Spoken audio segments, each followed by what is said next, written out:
التوالي. السنه هذه خير، حسم الدوري في اخر مباراه.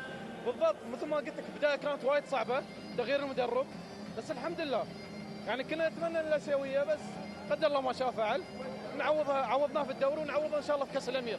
باذن الله تعالى. الجمهور مبروكين يا الزعماء، بارك بعمرك حبيبي. 83 بطوله، 83 بطولة وكاس الامير يلحقها ان شاء الله. بعد ما خلصنا. هذا موسم استثنائي.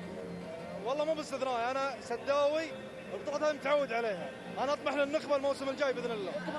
ان شاء الله. ان شاء الله.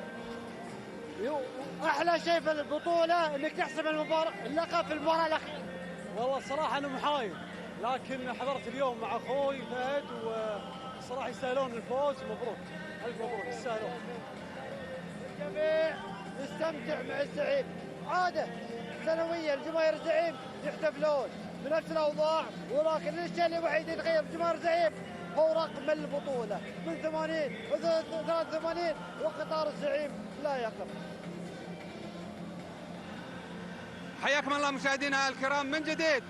مبروك الزعيم، مبروك ابو ناصر، مبروك احمد الانصاري المسؤول الاعلامي بنادي السد.